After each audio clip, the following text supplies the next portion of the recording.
Mano, eu tô ainda passando mal com esse cara desse filme. Eu não tô de sacanagem. Puta que filme bom.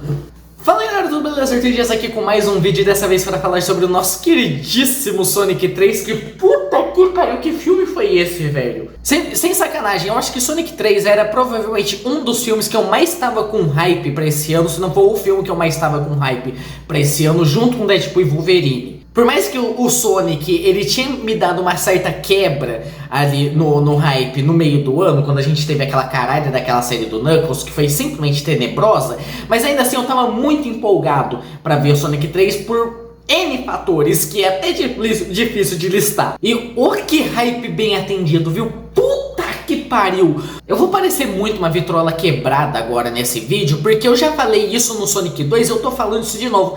Sonic 3 é provavelmente o melhor filme de adaptação de jogo que eu já vi. Vamos dar uma ênfase no filme, porque senão a competição fica meio complicado com a Arcane, né? Aí quebra a situação. Mas como filme, puta que pariu, Sega, vai tomar no meio do teu cu, cara. Porque tudo que o filme meio que se propõe a entregar, ele entrega assim com maestria. E isso era uma coisa que eu tava um pouco com receio relacionado a esse filme, porque enquanto o primeiro filme, ele tem uma trama mais genérica, mais padrão de filme de bichinho ali e tudo mais, e o segundo ele começa a entrar mais no jogo, abordando coisas da lore e se baseando um pouco ali, tanto em Sonic 2 quanto em Sonic 3, no caso os jogos de Mega Drive. Esse terceiro filme, ele pega pra se basear em Sonic Adventure 2. E Sonic Adventure 2, ele tem uma pequena característica ali que torna um pouco preocupante nessa questão, porque a série Adventure, né, os dois jogos ali do Adventure, eles têm um foco bem maior na narrativa. Por mais que não seja, meu Deus, que masterpiece de trama que a gente tem ali dentro desses jogos, mas eles têm um foco maior na história, ele tem um foco maior nos mistérios que tem ali, tanto que os dois jogos eles trabalham muito essa questão de rotas diferentes para você meio que montar um quebra-cabeça de tudo que tá acontecendo. E o Sonic Adventure 2, que é a base desse filme, eu acho que até hoje é a história mais aclamada de Sonic que a gente tem. E muito disso por conta do personagem do Shadow, que, cara, é um dos personagens mais bem escritos da franquia toda. Por mais que eu tenha um apreço maior pelo personagem do Tails e tudo mais, mas eu não tenho como negar que o Shadow é um dos melhores personagens da série Sonic. Então meio que o Sonic 3, por pegar justo esse jogo como base, ele tem uma puta responsa nas costas. E ele assume o caralho dessa responsa. Por mais que ele tenha muitas alterações, principalmente por conta da diferença de clima e da abordagem que tem do jogo pros filmes do Sonic, ele tá estupidamente fiel até onde ele pode ser fiel. Porque também não adianta a gente pedir total fidelidade ao material original do jogo, sendo que às vezes as próprias regras que foram estabelecidas dentro do filme meio que não permitem necessariamente isso. Então a gente tem uma mudança um pouquinho gritante ali no desenvolvimento narrativo e na relação do Sonic com o Shadow, por conta do Sonic ter aquele núcleo humano ali que é a família dele. A gente tem algumas mudanças na abordagem dos poderes do Shadow por conta de mudanças que houve na questão das Esmeraldas do Caos. A gente tem uma mudança gritante se comparar com o jogo no desenvolvimento do Robotnik. Só que mesmo com todas essas mudanças, ele consegue ter uma fidelidade muito boa relacionada ao jogo. E aí ele consegue ficar muito naquela linha que consegue agradar meio que todos os públicos que ele tem. Porque ele ainda é aquele filme de bichinho ali pra agradar a criança que conheceu o Sonic através dos desenhos e que vai ser extremamente funcional. O filme ele tem um ar cômico muito bom presente durante toda a trama dele, mesmo sendo uma trama que ela se leva um pouco mais a sério, que tem alguns temas um pouco mais pesados, mas ele ainda tem um fator cômico ali muito presente, tem muita piada, tem muita coisinha ali. Como por exemplo a própria cena do Chao Garden ali, que já tava no trailer com o pessoal zoando o Tails que ele parece o Pikachu. Ou o próprio Sonic fazendo merda, ou até mesmo o Shadow, que é um personagem que você não imagina que vai funcionar nesse quesito. Eles conseguem trazer algumas piadas pra ele. Então ele tem esse aspecto, ao mesmo tempo que ele traz essa trama um pouco mais sombria, traz essa trama com aspectos um pouco mais pesados, vindo diretamente do jogo, e com muito fanservice que vai agradar o fã de longa data do Sonic. É tanto tanto fanservice que tem nesse filme que nos 5 primeiros minutos eu já tava literal morrendo. É sério, nos primeiros 5 minutos ali você tem um flash de memória do Shadow com a Maria. E quando eu me toquei, a música que a Maria tava tocando naquela cena, eu pulei da cadeira que teve uma mãe ali que me olhou torto. Porque olha, em quesito fanservice, esse filme tá de parabéns, cara, é muita referência que tem. É absurdo o tanto de referência que acaba tendo, mesmo que sejam estupidamente sutis. Como essa que eu falei ali, por exemplo, cara, eu ainda tô em choque que eu tô vendo pouca pessoa na internet comentando sobre essa cena inicial. Porque essa cena inicial já dá um indício de uma coisa que o pessoal pirou lá pro fim do filme. Porque essa música que eu tô falando, que a Maria tá tocando no flashback do Shadow ali, é o Live and Learn. E aí eu acho que é um ponto interessante também pra pegar e trazer, porque meio que todas as críticas que a gente tinha um pouco relacionado ao primeiro e ao segundo filme, meio que elas são corrigidas até onde elas podem ser corrigidas dentro do terceiro filme. Que no caso eu acho que as duas principais era a ausência de trilha sonora do jogo dentro do filme, que por mais que eu acho que ainda poderiam trazer mais músicas dos jogos e tudo mais, mas eles começam a trazer as músicas dos jogos em momentos assim chave do filme. Então a gente tem de novo tanto a música da Green Hill tocando em um certo momento, quanto a própria Live and Learn, que toca umas 3 vezes durante o filme. E a outra crítica é a questão do núcleo humano, né, dos filmes do Sonic, que é uma coisa que no primeiro foi muito presente, né, visto que era só o Sonic e o Tom ali durante o filme praticamente inteiro, então a gente tinha uma presença bem grande dos humanos. No segundo filme já ficou uma coisa mais conturbada, porque a gente já tinha mais personagens do núcleo do Sonic mesmo, né? A gente tinha o Tails, a gente tinha o Knuckles e tudo mais, e a gente tinha uma quebra de ritmo muito grande quando entrava no que estava acontecendo com os personagens humanos.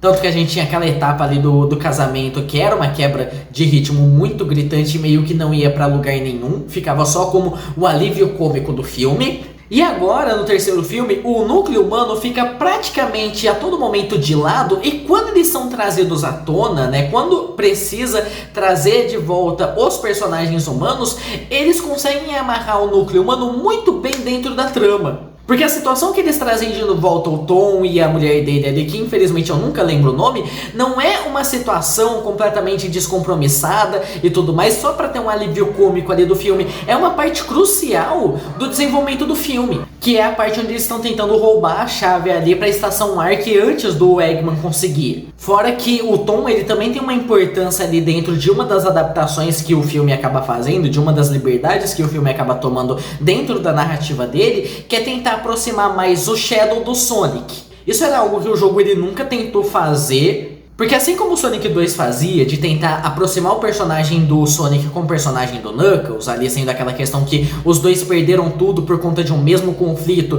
e eles meio que decidindo cessar com esse conflito de uma vez por todas, o Sonic 3 ele tenta meio que trazer uma proximidade maior do personagem do Sonic com o personagem do Shadow, colocando como personagens que tinham contextos muito próximos, mas que levaram para rumos diferentes. Algo que não tinha no jogo. No jogo, o Shadow ele tem aquele passado mais trágico e tudo mais, só que isso não se conecta em nada com o desenvolvimento que você tem do Sonic. Acaba que o maior ponto do Shadow antagonizar o Sonic é porque o Shadow começa a fazer muita merda ali no jogo, e a culpa das merdas que o Shadow tá fazendo cai em cima do Sonic. Porque o Sonic era o único ouriço extremamente rápido que o pessoal conhecia até o momento. Então eles mudam bem essa abordagem, que por mais que seja genérico pra cacete, cara, é muito uma questão, sei lá, Naruto e qualquer vilão dele, o Pen, o Obito, ou qualquer um que tem um passado semelhante com Naruto. Só que eu acho que ficou de uma forma funcional, ainda mais considerando ele ainda é um filme infanto-juvenil. Meio que o filme ele se aproveita dessa questão pra trazer uma lição de moral ali, por mais que batida, por mais que besta e tudo mais, mas ele aproveita um pouco pra esse lado. Por mais que é algo que pra mim ficou nítido logo nos primeiros diálogos que a gente tinha ali, principalmente envolvendo o Tom e o Sonic, naquele momento ali onde eles encontram um desenho do Sonic com a garra longa que ele tinha feito pra não esquecer, e o Tom ele pega e fala: ah, você não deixou essa dor mudar você. Naquele momento já me deu o estralo da história do Sonic Adventure 2 inteiro. Eu falei: ah, tá, entendi o que estão tentando fazer aqui. Mas apesar disso eu não acho que é um ponto pra reclamar. Agora, um que é um pouquinho mais complicado e um pouquinho mais conturbado pra mim é o Robotnik. No caso, agora em dose dupla. Algo que na teoria pode ser simplesmente maravilhoso, na prática foi legal, mas que teve assim os seus tropeços. Porque assim, no primeiro filme do Sonic, o Robotnik é a alma daquele filme. O Jim Carrey, ele fica praticamente perfeito, mesmo que visualmente ele não remeta muito ao personagem do Robotnik. No segundo, por mais que ele fica muito mais transtornado e alucinado, ele já cria uma aproximação muito maior ao personagem do jogo, só que ele rouba menos a cena do que no primeiro. No terceiro filme, eu já acho que ele destoa. Eu sei que parte disso é por conta do próprio histórico que a gente tem do Robotnik dentro do filme, né? Não dava pra transformar ele naquele vilão um pouco mais imponente que a gente tinha no Sonic Adventure, mas eu acho que poderia ter feito isso um pouco mais com o personagem do Garrett. Porque o personagem do Garrett no jogo é um personagem muito mais pesado e muito mais carregado. E infelizmente acaba que o Jim Carrey ele traz a mesma abordagem para os dois personagens. E isso fica um pouco mais complicado, porque por mais que o Robotnik ele sempre teve esse aspecto um pouco mais cômico dentro dos filmes, mas ele nunca era o alívio cômico por si só. Nesse terceiro filme, ele é. Como tiraram todo aquele núcleo humano que servia como alívio cômico nos filmes anteriores, como por exemplo a própria Rachel, que era uma personagem que os dois filmes tiravam algumas risadas em algum momento,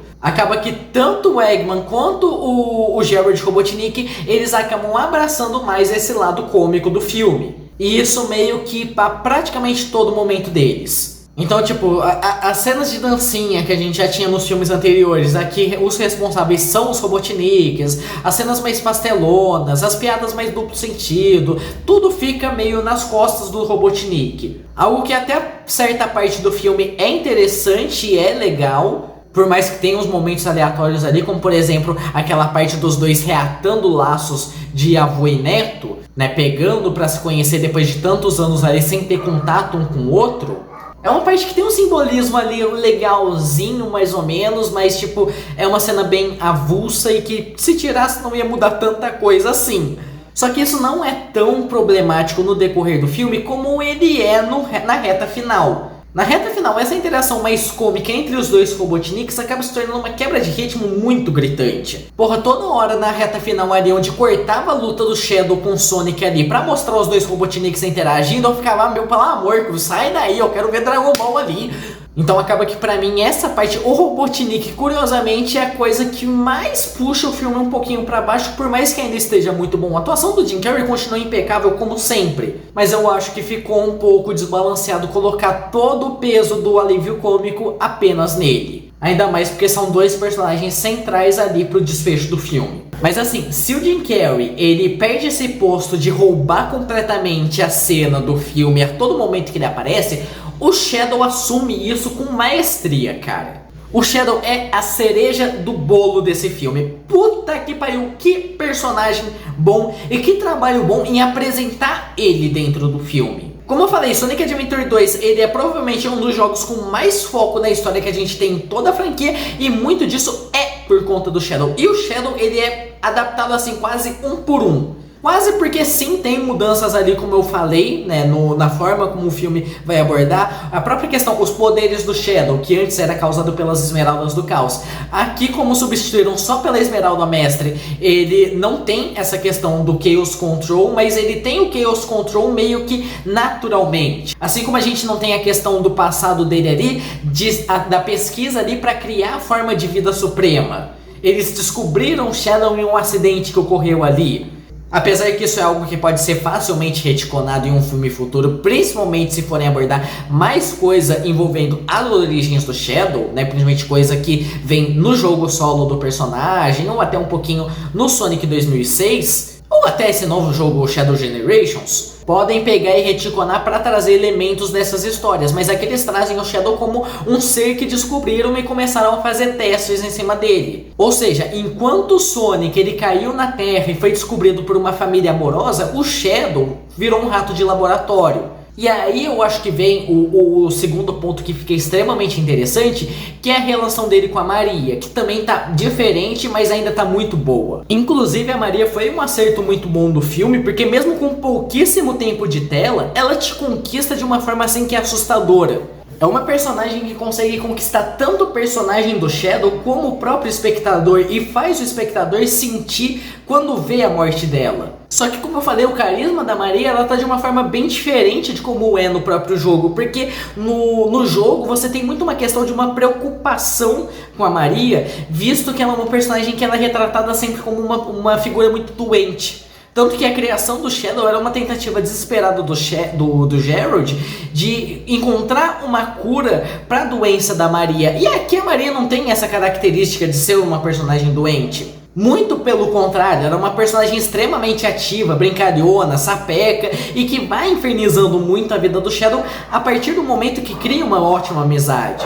Eu sinto que a única coisa que faltou um pouquinho relacionada a Maria, que eu gostaria de ver um pouquinho mais, é a questão da relação dela com Geralt. Porque por mais que eles falam ali que a Maria é a neta querida do Geralt, que ele leva pra tudo quanto é lugar, você não vê praticamente interação entre os dois personagens até o momento da morte dela. Então, enquanto você sente muito o peso que a Maria tem pro personagem do Shadow, pro Geralt não é tanto assim. E aí, de novo, essa questão da morte da Maria traz aquela questão que eu falei que me deu o gatilho no começo do filme. Mesmo com a dor, você não deixou que isso mudasse quem você é. O Shadow, ele deixa isso mudar ele. O Shadow, ele desperta querendo destruir tudo pra vingar aquela pessoa que era tão querida pra ele, pra depois você ter a redenção com ele entendendo que aquilo talvez não era o que a Maria desejava. De novo, meio Naruto e qualquer vilão dele que ele faz o discurso no jutsu, sim, mas funciona. Inclusive eu acho muito legal também essa reta final, a questão do embate do Sonic e do Shadow, porque é o momento que você tem a maior aproximação do Sonic com o Shadow mesmo, que é um momento que o Sonic ele tá meio que sedento por vingança também.